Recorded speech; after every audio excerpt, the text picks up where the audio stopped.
अस्सलाम वालेकुम नाज़रीन, प्रोग्राम हिडन ट्रुथ से आपकी खिदमत में हाजिर हूँ किरण खान।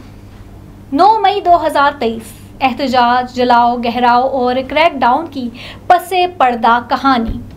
रेंजर्स की वर्दी में मुलव्विस दर्जनों एहलकार इस्लामाबाद हाई कोर्ट के अहाते से साबिक वज़ीर आज़म इमरान खान को हिरासत में लेने के बाद लगभग घसीटते हुए ले जा रहे थे और ये मंजर करोड़ों पाकिस्तानियों ने स्क्रीन पर देखा था। ये 9 मई 2023 था, वो दिन जब पाकिस्तानी सियासत हमेशा के लिए बदलने वाली थी।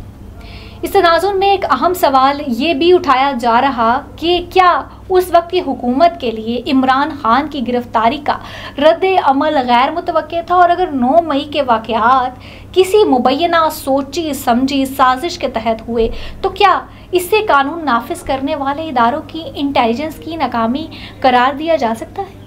ये सवाल वज़ीर आज़म के सियासी मुशीर, जो 9 मई 2023 को वज़ीर दाखिला भी थे, राना सनाउल्लाह से पूछा तो उनका कहना था कि ये मालूमात तो मिल रही थी कि इमरान खान अपने करीबी साथियों के साथ मीटिंग्स में ये कहते थे आपने एहतजाज कोर कमांडर हाउस और GHQ के सामने जाकर करना है।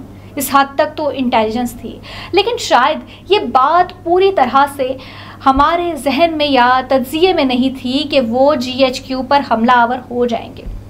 उनका मज़ीद कहना था कि बाद में जो इंक्वायरियाँ हुई हैं उनमें कुछ लोगों को जिम्मेदार ठहराया गया है, लेकिन किसी को भी एहसास नहीं था कि एहतजाज ये शक्ल इख्तियार कर लेगा, इसलिए किसी ने इंतहाई कदम नहीं उठाया।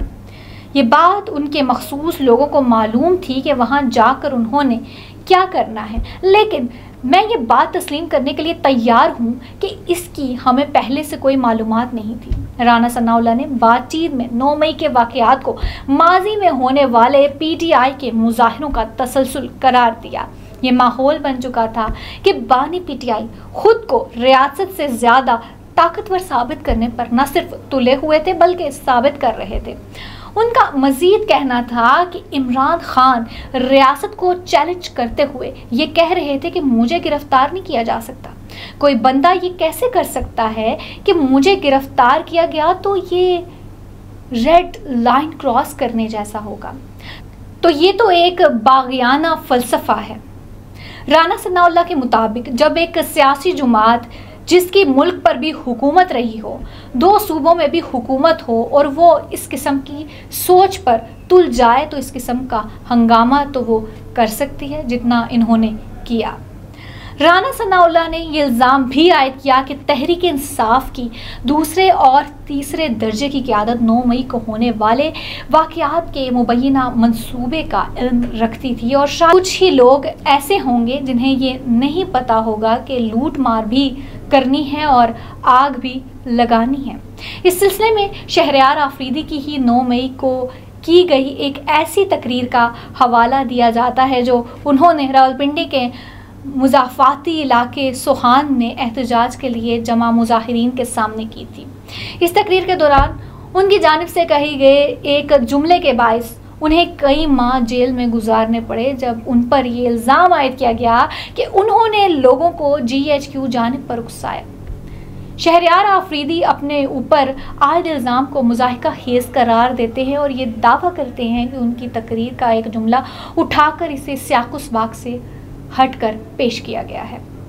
वो कहते हैं कि मैंने अपनी तकरीर में ये कहा था कि हर माँ, हर बच्चा यही कह रहा है कि चलो चलो GHQ चलो, हम GHQ ज़रूर जाएंगे, लेकिन पार्टी लीडरशिप ने ये कहा है कि आप अभी उधर ही रहें, फिर आपको बताएंगे ताकि उनके जज्बात को ठंडा किया जा सके। 9 मई को मुल्क भर में जो एहतजाज हुआ उसमें ना सिर्फ मुतअद्दिद अफराद हलाक हुए बल्कि सिक्योरिटी एहलकारों समेत बहुत से मुजाहिरीन ज़ख्मी भी हुए। हुकूमत पाकिस्तान के मुताबिक जानी नुकसान के अलावा 9 मई से 11 मई के दौरान होने वाले जलाओ, गहराओ और तोड़ फोड़ के वाक़यात में मुल्क को 2.5 अरब रुपए का नुकसान भी हुआ। इन वाक़यात के बाद पकड़ धकड़ का एक तवील सिलसिला शुरू हुआ, जहां एक जानिब PTI वर्कर्स ज़ेरे ताब थे, वहीं पाकिस्तान तहरीक इंसाफ के मुतअद्दिद रहनुमाओं को भी हिरासत में लिए जाने का जो है सिलसिला शुरू हो चुका था। खुद शहरयार आफरीदी को 15 मई को इस्लामाबाद में उनकी रिहाइशगाह से गिरफ्तार कर लिया गया था। उन्होंने बताया कि मैं शादीशुदा आदमी हूँ, बेटियों वाला हूँ। रात 1:30 बजे आप मेरे घर का गेट फलांग कर आते हैं, दरवाज़ा तोड़ रहे हैं, मेरी बच्चियाँ चीख रही हैं, मुझे मेरे बेडरूम से खींच कर ले गए। और ये सब कौन कर रहा था? पुलिस, यानी मेरे घर में दाखिल होने वाले पुलिस वाले थे। उनके साथ सिविलियन लिबास में कुछ लोग थे। वो कौन थे मैं नहीं जानता। मैं एक जिम्मेदार शख्स हूँ, मैं इल्ज़ाम तराशी पर यकीन नहीं रखता। वो अपनी बात जारी रखते हुए कहते हैं कि उन्होंने मुझे घसीटा तो मैंने उनसे कहा मुझे चप्पल तो पहनने दें, मुंह हाथ तो धोने दें, लेकिन उन्होंने मुझे घसीटा, छोटी सी गाड़ी में डाला और मेरी चारों तरफ सिक्योरिटी एहलकार थे। रवां हफ्ते एक प्रेस कॉन्फ्रेंस में 9 मई के मुकदमात पर बात करते हुए पाकिस्तानी अफवाज के तर्जुमान मेजर जनरल अहमद शरीफ का कहना था कि 9 मई के वाक़यात में मुलविस अफराद और मनसूबा साजों को आईन और कानून के मुताबिक सज़ा देनी होगी। उन्होंने कहा कि किसी भी मुल्क में उसकी फ़ौज पर हमला करवाया जाए, उसके शहदा की इलामात की तस्हीह की जाए और उसके बानी को घर जना हाउस को जलाया जाए, वहाँ अवाम और अफवाज के दरमियान नफ़रत फैलाई जाए, निज़ाम इंसाफ पर सवाल खड़ा हो जाता है अगर ये करने और करवाने वालों को कैफरे किरदार तक ना पहुँचाया जाए तो।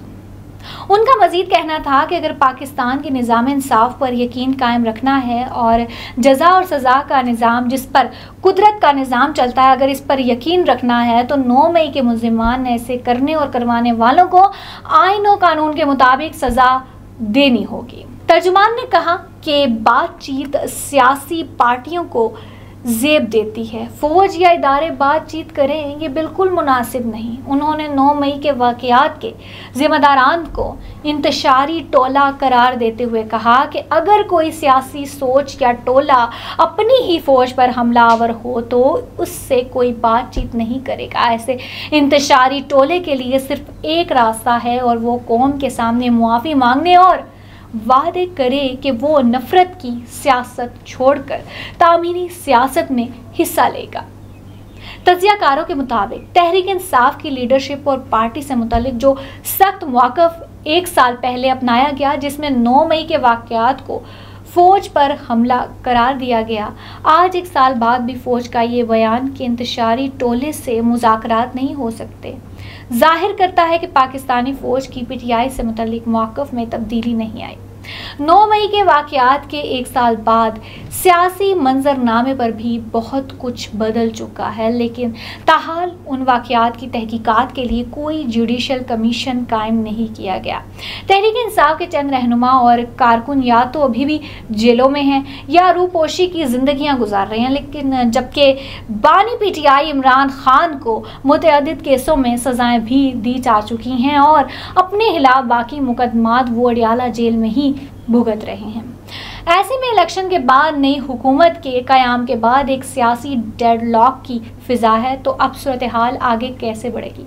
मेरा ख्याल है कि 9 मई में मुलविस अफराद को मुआफ़ कर देना चाहिए। उन्हें सज़ाएँ मिल गई हैं, उन्होंने सबक सीख लिया, लेकिन जो मास्टरमाइंड थे उन्हें सज़ाएँ देनी चाहिए और जो मुक़्तदर कुव्वतें हैं उन्हें दिल खुला रखना चाहिए।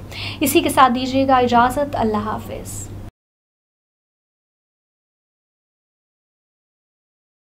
पायल में गीत है छम छम के, भूला के चले री गुरी थम थम के, के महफिल जवान है हंसी है, तू नहीं है तो दीवाना बनाना है तो दीवाना बना